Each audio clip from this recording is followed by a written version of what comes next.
What is happening, my people? You're listening to the Introverted Nerd Watches. I am your host, Reese, and I am back with a new show, y'all.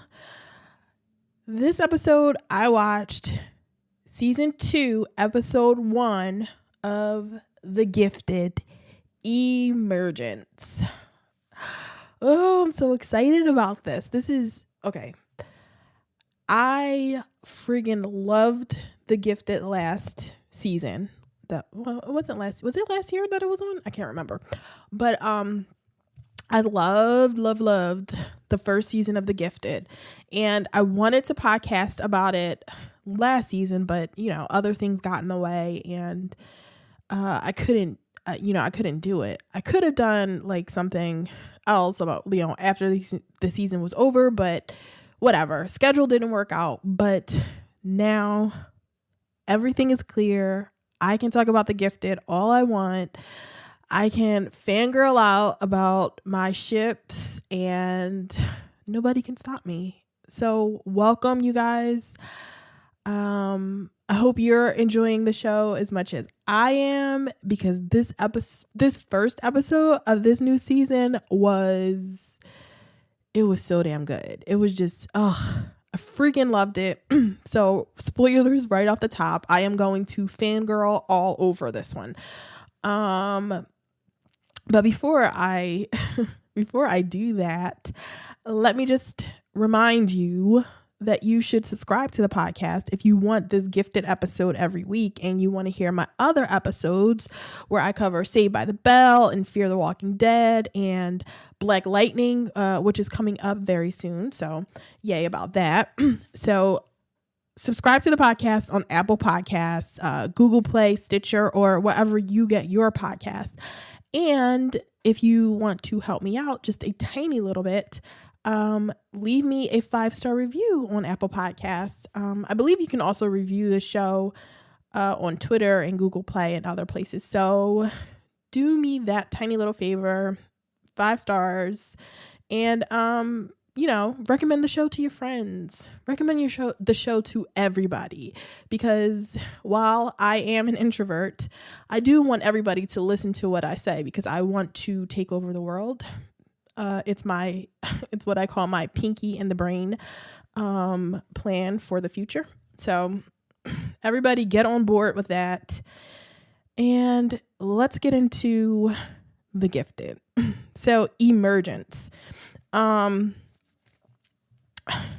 It's so good. Okay, so we start out, I don't know how long it is, but it's Lorna is at the end of her pregnancy. So I don't know how pregnant she was at the end of last season, but we're going to say it's at least, probably 6-7 months since the end of last season.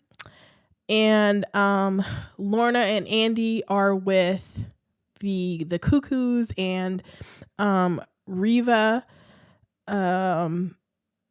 what's her last name? I forget her. Well, whatever. Riva is badass, so she doesn't need a last name. Her name is Riva, and you just remember that. The other Struckers, Caitlin, Reed, Lauren, are with Thunderbird and Blink and Eclipse. They're all in the DC area now, and they have been searching for Lorna and Andy. They've just been basically roaming the country searching for Andy. They are off the grid because the Sentinel Services believes that they all died at the end of last season, so they can all fly under the radar now. So what they've been doing is helping other mutant communities, escape from Sentinel Services, giving them new identities, when raids come up. And Sentinel Services is like, they're like on 11, we see a raid by Sentinel Service at a mutant apartment complex. I don't even know that it was like exclusively a mutant apartment complex, but there were a lot of mutants there. Sentinel Service went in that bitch like I can't even. It's so like crazy. It was like if you remember those like early 90s, late 80s raids and like Compton and shit like that on the news, that is what this looked like. It was wild. And they were straight up killing people. I thought that they were just, at first I thought that they were just they were like, they were shooting people with something to like just put them down to subdue them.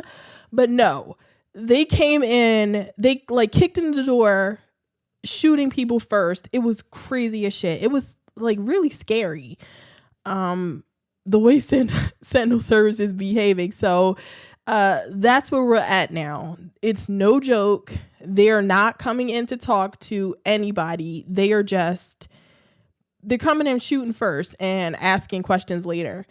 So basically they round up this apartment complex. And we find out that this is has been going on for a while now.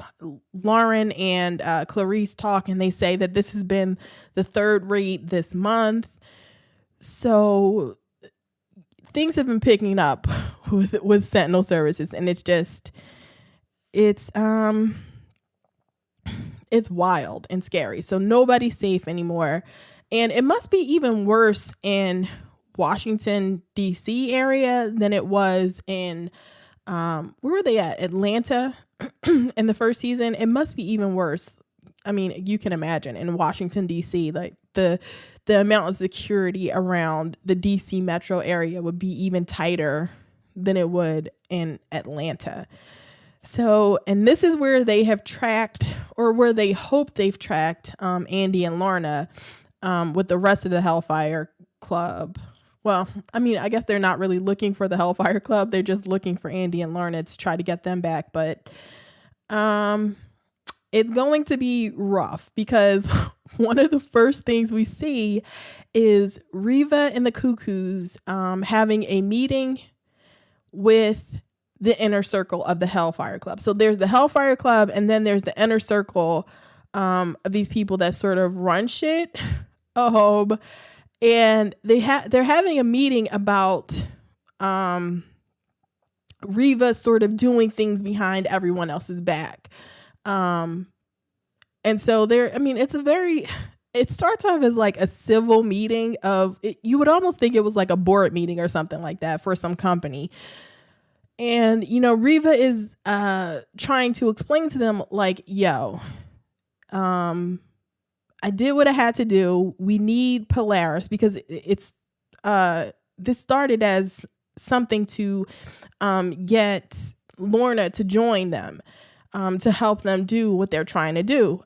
And she's explaining it, but there's a bunch of men around the table, and one man in particular, William, who is just being really condescending. And on the one hand, I get it. This woman comes in, she's making, sort of sweeping decisions without consulting anyone else. Boom, I get it. But I was kind of on her side, because I'm like, fuck all these men, because the men are they're not listening to what she's saying. And it almost feels like at a certain point we would have got one of these men patting Reva on the head and saying, okay, girl, sit down, let the men do the talking here. Like, they weren't taking her as seriously as I think they should have taken her. And yeah, she wasn't having it. So the Cuckoos are also there at the meeting, sitting at the table. And Reva just when they say, no, fuck this, Reva, we're not having this. They basically Reva says, yeah, okay, if that's what you want to do. And she has, her power is sort of this high pitch, like noise, like on, when you put on closed captioning, it says a high pitched note like she's singing or something. But it controls people's minds, and it basically fucks them up and they can't do anything. And that's what she does. She opens up her mouth. She puts out this high pitched note, and it just fucks everybody up. And then the cuckoos get up and they just shoot everybody. They pull out guns and they shoot everybody around the table. And it's like, whoa, like, you to start an episode like that is like, okay, like, what are we in for this season? Because Reva is badass, and Reva and the cuckoos together is like, oh, they are going to fuck so much shit up. I cannot wait for the rest of the season to see what they do, because my God, like, Reva, she comes in there, she's wearing her white suit with her black lipstick and her beautiful hair. And she is not to be fucked with. So William should have came with a little bit more respect, is what he should have done. But, you know, he didn't learn. And the last thing you see before, this is all happening in the cold open. So the last thing you see before you go to break is Reva comes to William last. The cuckoos are all standing around him with guns drawn on him. She says sorry, and one of the cuckoos shoots that dude in the head, and it is over for the rest of the inner circle. And I want to know what Reva's plan was, if they agreed with her, because the cuckoos were placed like strategically around the table, so that, you know, you usually expect them to all three to be sitting together. And I don't know why none of them were suspicious when they see the cuckoos like placed, you know, away from each other around the table. And it's like, okay, I would have been super suspicious at that point, but none of them were, because I guess they just sort of saw these women and they were like, they're not about that life. They're not going to do anything. They were wrong. And so, like, what was her plan? Was she just going to be like, okay, if they agree with me, then it's fine. We can all continue this way. But I kind of think she was going to kill them anyway, because she wants to run this shit. She doesn't want to. I feel like the rest of the inner circle would have stood in the way of the other things that she wanted to do next. So I guess best to take them out now. I'm such a villain because I started off this episode like, oh shit, yay. Like, Reva's my new favorite. I fucking love her. The cuckoos I'm in love with. So I have a villainous heart. You know, I love Kylo Ren. Oh, like, I do. I straight up have a villainous heart. I'm so terrible. Anyway, the villains are always cooler. So through all this, like, after all that, we see that Caitlin and Marco are both desperate to find Andy and Lorna. You know, I called him Marcos because of, you know, Lorna and the baby. Caitlin is, you know, she's like exhausting herself looking for Andy. She has, they have Lauren out looking for Andy. Like, she's going around, I guess, sort of posing as a homeless teen and staying in shelters to try to, you know, get information from people that might be staying there. So, you know, there's a whole thing going on. Like, Caitlin is not, yeah, she wants her baby back. And, but the weird thing is that Reed is less enthusiastic about finding Andy. Reed has some shit going on in this episode. He's like having, like, migraines or something. He's having like ringing in his ears. He's taking pills. You know, we don't know what kind of pills he's taking. I'm guessing they're pain pills. So he's got some shit going on, but he doesn't really seem as pressed to find Andy as Caitlin is. And Caitlin and Marco sort of shared worry for their loved ones takes them to, they go to a hacker named Wired, who he's a mutant as well. His power is, some sort of control over electricity or computers or something like that. I don't know. It looked cool. Okay. Before I get into anything else, I want to just say I love the way they show how the mutants use their powers. In the X-Men movies, you don't get, you get a lot of people putting their hands up or putting their hands to their head, hello Professor X, to show that they're using their powers. But I love the way in this show you get sort of a visual representation of what people's powers look like, especially when there's something that it's not... there's nothing physical coming out of them. So it's not like with Eclipse, you can see the light coming out of his hands, from his body and everything. So you can see that. So there doesn't need to be, there's a visual representation already. He has something physical that comes, from his body. But with Thunderbird, you don't see, there's nothing physically coming from him. There's no physical, sort of visual form to his powers. So the way they show it, and probably Polaris is the best example of it, because when she starts using her powers, you see the green, visualization from her hands and everything. So I like that. It's really cool. And it's so, it's a lot better. They should put that into the movies. Not retroactively, but that next X-Men movie coming out, what is it, The Dark Phoenix? That hot garbage.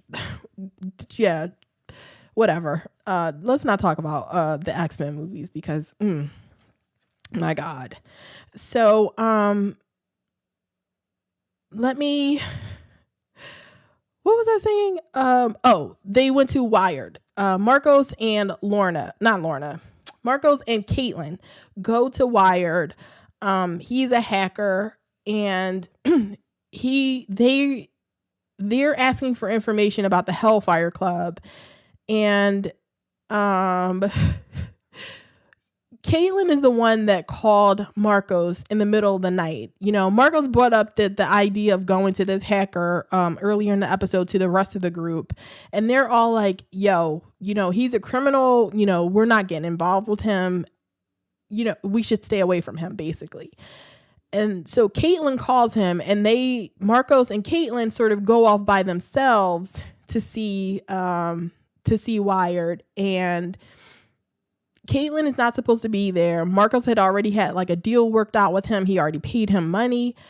So Caitlin being there sort of upsets everything. And Wired is sort of this sarcastic, computer guy. And, Marcos goes in telling her hey, let me do all the talking. Because Caitlin is telling him yo, I've been training and everything. I can handle myself. And he's like, yeah, but no, just, stand there. Let me do the talking. You be quiet. And Wired is just, he's trying to give them the information, but Wired straight up tells them yo, this Hellfire Club, you don't want to fuck with them. Is the basic thing that he tells them. You don't want to mess with them. They got a ton of money. People that try to mess with them, they disappear. I'm not trying to be about that. I'm not about that life. You didn't pay me enough to fuck with these people. You didn't give me enough information to do what you were asking me to do. I'm not even into this. And he gets up, and it's basically everybody's, he sort of draws his gun, has his boys draw their guns. And he's like, okay, I want more money, or, I need you to get out of here because I'm not even messing with these people. And Caitlin is just not having it. The lesson, I guess, is do not fuck with anybody's mom, because Caitlin is Caitlyn, everybody has their guns drawn. Marcos has his hands up like he's about to use his powers. And then Caitlyn attacks Wired. She wrestles the gun away from him. She gets grazed by a bullet in her side. And she subdues Wired. And she's like, okay, this is what we going to do right now. Because I'm about at the end of my rope. I'm a white woman. Don't mess with me. My son is missing. She's like, I'm not trying to hear this bullshit. I'm going to count to 3 and I'm going to shoot you in the back of the head if you don't tell me what I want to know. And Wired is like, okay. And he tells them what they want to know, but it's the only thing he can tell them is about all the money that the Hellfire Club has. They have, millions of dollars, probably hundreds of millions of dollars in all of these bank accounts all around the world. And it's basically a bunch of financial information that he can give them. Because as he tells Marco, when Marco asks about, like, where are they located? He's like, yeah, let me look that up because a super secret organization puts their address on their fake bank accounts so that everybody can find them. And it's like really, Marco, you think he can find some information about where they're staying? So Wired is like, okay, I'm not even trying to mess with you guys anymore. I got to do some drugs. So he gave them all the information on like a flash drive and told them, get the fuck out. I don't know you. You don't know me. Just get out of here. Take your crazy white lady and go. So, yeah, that's what they do. And, so, I want to know, like, what is Marcos and Caitlyn? I don't know what they plan to do with this information. I don't know what they plan to do next. Caitlyn, for as badass she was in this moment, she is not prepared to fight Reva, the Cuckoos, anybody else, any mutant. So I understand she wants to find her son, but it doesn't even matter because Lauren is going to put her in her place in a little while. So, let's go over to Lorna and Andy. So they're with the inner circle, the Cuckoos. The bodies are all cleaned up from the inner circle meeting, and they're trying to find a place for Lorna to have her baby, where it's going to be safe because, okay, so she has, she can't control her powers when she starts having like contractions or when the baby kicks or something like that. Like, the baby kicks, and she bends over like in pain, but it causes this like freak out of her powers and she starts moving cars, like the metal shit all around. The Cuckoos and Reva are looking around like, oh shit, like what the fuck are we going to do with this pregnancy? Like, how is she going to give birth? And, and Lorna stands up like, oh, the baby kicked. Like, it was a really funny moment, but it's like, okay, when the contractions start, shit gets real, like really real. So what they're doing is they go to an old munitions building. So it's basically just a big concrete building. And inside the building, they're building another like room, another structure so that Lorna can have her baby inside of that. So, yeah, shit is dangerous. And, so Reva is, I don't think Lorna trusts Reva all the way. Like she wants what Reva wants, this goal of freeing mutants, of, freeing the mutant kind and all that, which is, a worthy cause. And, I'm all for it. But, Reva wants to kill a bunch of people to do that. And Lorna kind of doesn't have a problem with that either, which, I get it. But so she doesn't trust Reva all the way because she's like, yo, Reva, I heard about all the shit you've been doing, and I heard you took out the rest of the inner circle. I've been hearing rumors about you. And because Reva starts off their conversation like being really kind and polite and very I want to say almost maternal. It felt like she was being, or just very friendly to Lorna, and it doesn't come naturally to her. So Lorna basically put her cards on the table, and it's like, yeah, but I know about you, and I've been hearing things about you.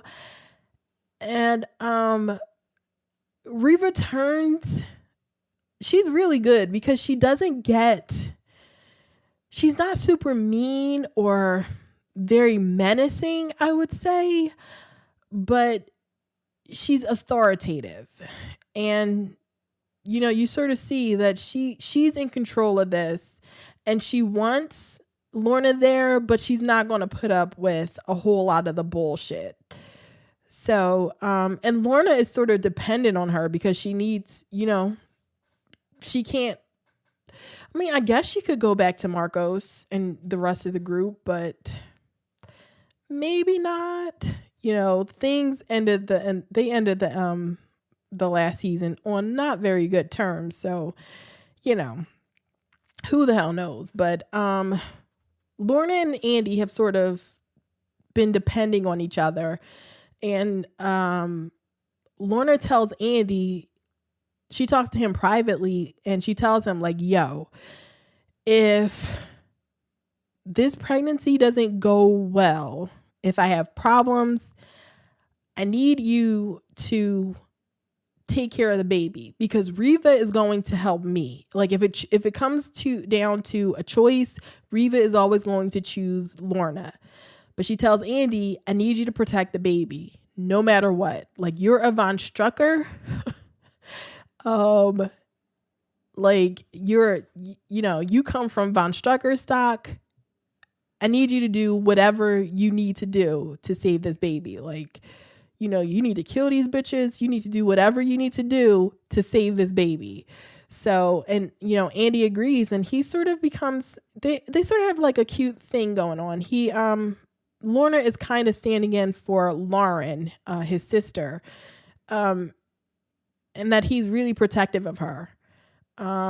So you get to see that Andy is he's a petulant child. He's a teenager, but he's not all bad. He's not just, a terrible, like, villainous person. There's some levels to him. So,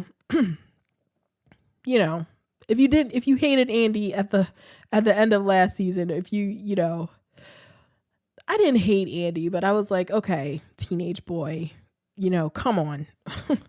But yeah, but his parents were so not great either. So whatever. Andy comes by his attitude.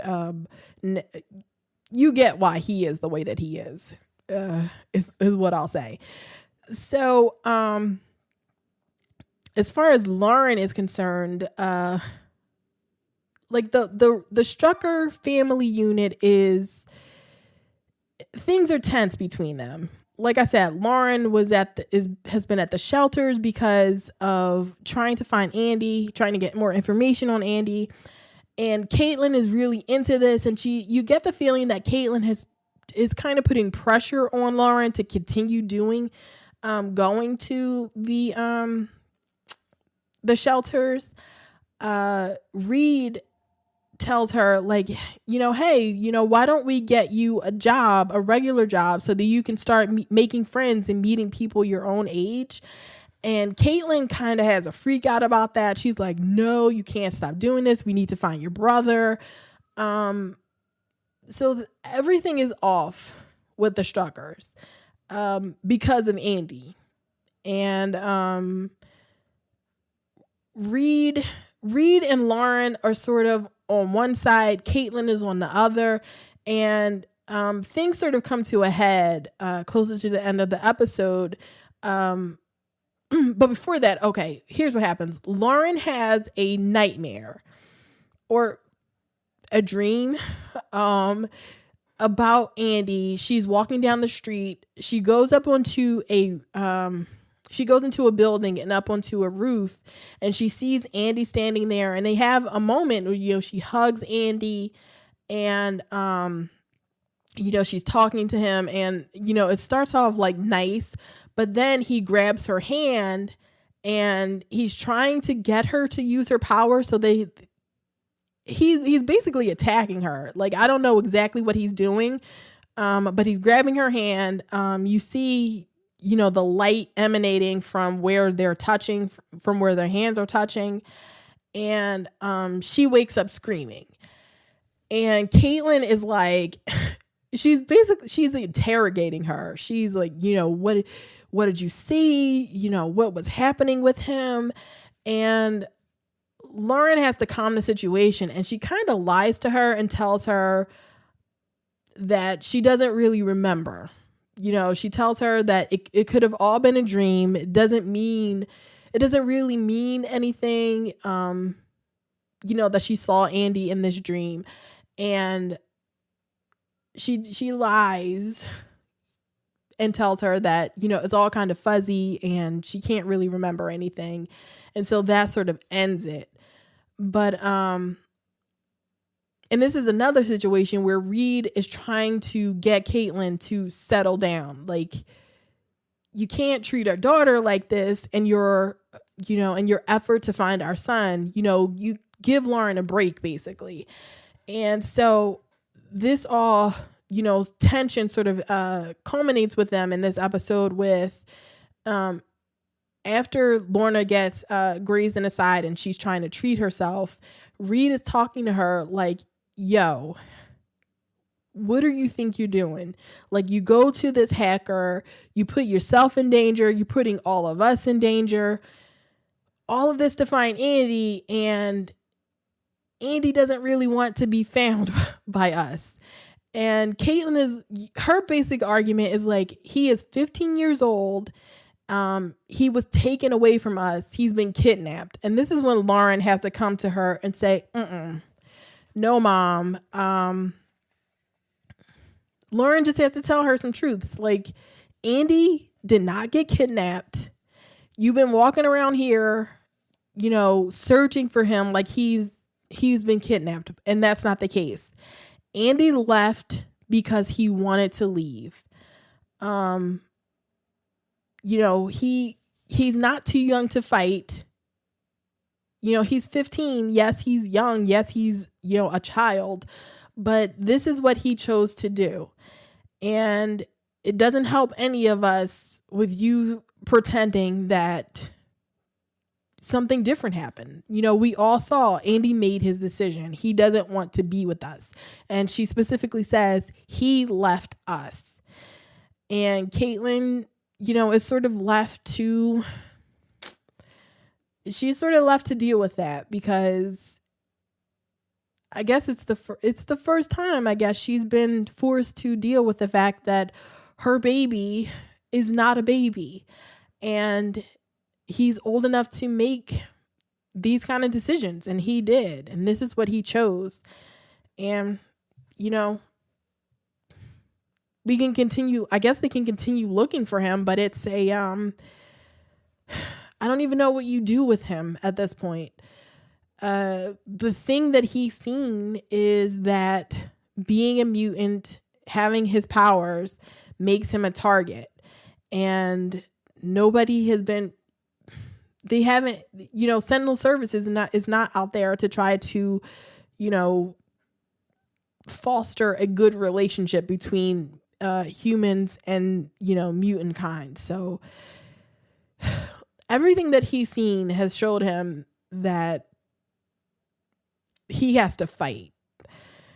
So, I mean, you sort of get where he's coming from. And so that's kind of it with the shock. One thing I am curious about is, like we know that Lauren lied to Caitlin about, forgetting the dream and all that. But we know that their powers, Lauren and Andy's powers, are connected, and they are sort of stronger together.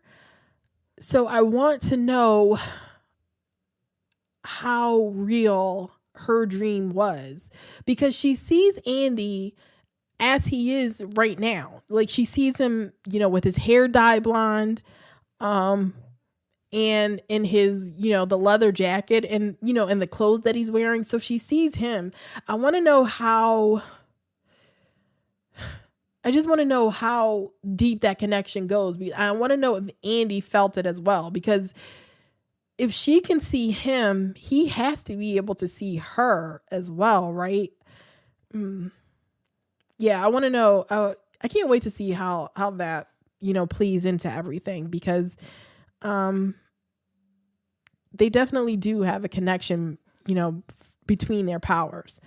So, the last Strucker we'll get to is Reed, because Reed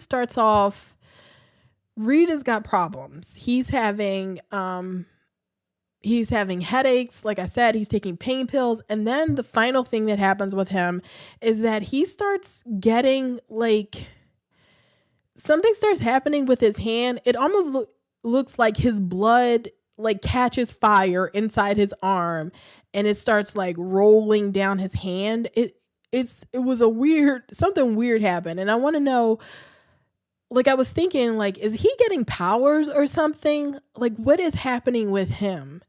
And it eventually stops. It starts up when he gets a phone call telling him that, Caitlin is hurt. And that's when, he has the second incident where he's having ringing in his ears, and it almost looks like he's having a stroke. But then, the red, fire blood starts rolling down his arm and into his hand and everything. But it eventually stops after a few seconds. But I was like, is he getting powers? This is a very late age for, mutant powers to start manifesting. But is that what's happening? Is Reed, having some weird manifestation of his powers? Has it been a case where his powers have been made to be tamped down or something like that all of his life? Was he drugged or something as a child? And that made his powers not, manifest, during puberty like everybody else's. And now he's a 40-something year old man about to get powers for the first time. I get so many questions about it. It's so what the hell is happening with him? And he tries to tell Caitlin about it, but they get interrupted by Marcos, because Marcos starts noticing the power surges around the city. And he and Caitlin figure out that this means that Lorna is in labor. And so they get Thunderbird and everybody else, and they try to track it. But eventually it just all sort of, the power surge, takes out all the power, and they lose track of them, of where they are. And Marcos ends the episode thinking that Lorna, and I guess, and the baby might have died because all the power goes out. And so, he's on the ground a mess. He doesn't know what to do. But his tears are for naught, because Lorna is fine. When we see in all these power surges, we're also seeing her. She's in labor. And they have her in the special built-in room. Everything is going crazy,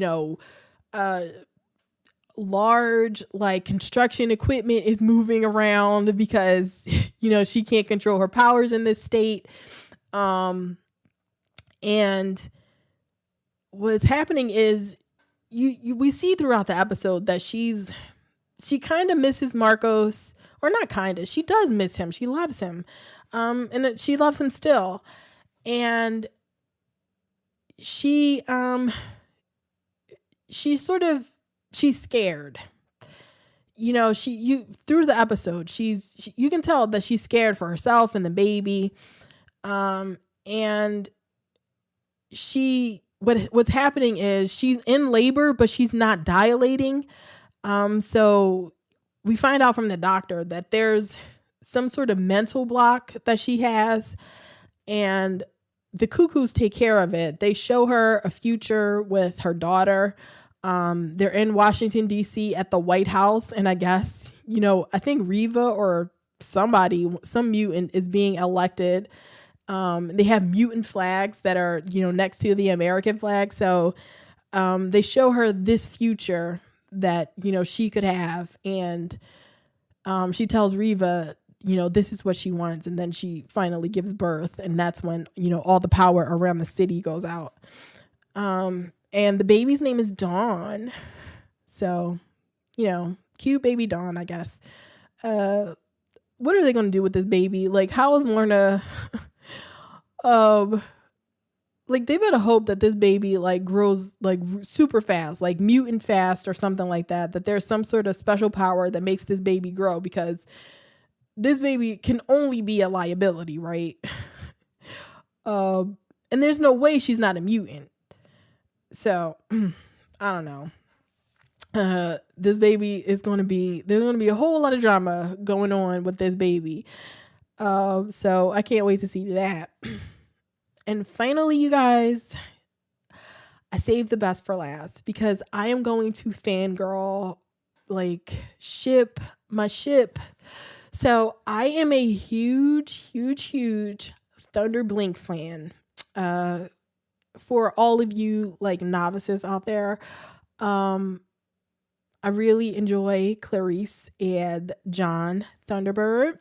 So I was so happy to see in this episode that they're in a relationship. However, 6 to 8 months, however long they've been together, running from, Sentinel services or hiding from Sentinel services. They're now in this relationship where they're living together and they're really cute. It's so... we only got a short moment where they kiss, and Lorna actually says to John, are you trying to get me in the mood? And I'm like, get her in the mood, John. Go have sex. I'm such a horn dog because I'm like, yeah, get her in the mood. Don't leave. And but they leave it sort of on the cute moment where he's doing the dishes and Thunder Blink. I was so excited. They kissed at the end of last season. Yeah, so that was a moment, and I was wondering what they're going to do with that relationship. Are they going to start off in a relationship? But this is better than I could even hope. If you're not into the shipper thing, I get it, but whatever. I am. I love me some Thunder Blink. I need somebody to write some good Thunder Blink fan fiction. I like Eclipse and Polaris too, but Thunder Blink is my thing. And it's so cool, another thing, to have an interracial couple that doesn't include a white person. I mean, I know to most people this probably wouldn't be even a big deal, but to me it's usually when people talk about interracial couples, it's usually a black person and a white person, or just any, non-white person and a white person. But to have two people who are not white, Clarice, who is Asian American, and John, who I believe is Native American. I think he's not white, so that's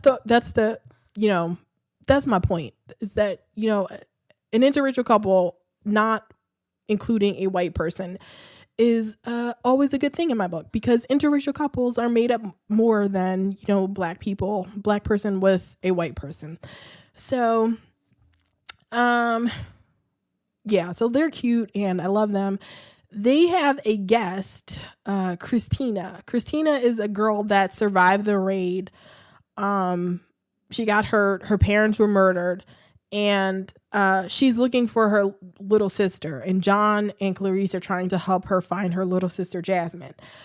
She has some sort of like telekinesis power or something. She can move things with her mind or something like that. But she must be important, right? She's not just there to be there. There has to be some point to having Christina there and to continue this search for Jasmine, because they could have sent Christina with, we hear sort of in the background that they found places for the other mutants that they helped to go. They were able to help like 10 mutants, survive the raid by the Sentinel services. So Christina must have like a bigger point. And I'm wondering if they're going to try to if they're going to have like Reva and the Cuckoos try to recruit her or something like that, because she seems like a pretty powerful mutant as well. And she's sort of young and probably a little easier to be manipulated. So I'm wondering, how important she is. Like, who exactly is she? And why is it important that, she be staying with not Marcos, but with John and Clarice. And, they're continuing to look for her younger sister. So I'm so excited. This was so much fun talking about this first episode. Did I get to everything? Yeah, I think I got to all of the big stuff. Reed, he's got shit going on. The Cuckoos and Reva, I love them bitches. And Baby Dawn. Yeah, so that is the end of the episode, you guys. I can't wait until next week. They at the end of this episode, they didn't show scenes from next week's episode. They showed scenes from from this season of The Gifted. It all looks really good. I'm really excited to see the rest of it. I don't know what the next episode is called because I didn't check before this, but I'm excited. So if you are as in love with this as I was, you can send me some feedback. Send it to TheIntrovertedNerd@gmail.com. You can follow me on the socials because I live tweet this show and a bunch of other shows like Fear the Walking Dead, Black Lightning, The Flash. I live tweet a bunch of stuff. So follow me on Twitter at NerdTrovertPod. You can follow me personally on Twitter at the Ms. Introvert. That's THEMS Introvert. If you want to live tweet with me, use the hashtag NerdyWatch so we can, chat with each other and I can see all of your tweets. And that's it, you guys. Just subscribe to the podcast and have a good weekend. Until next week. Later.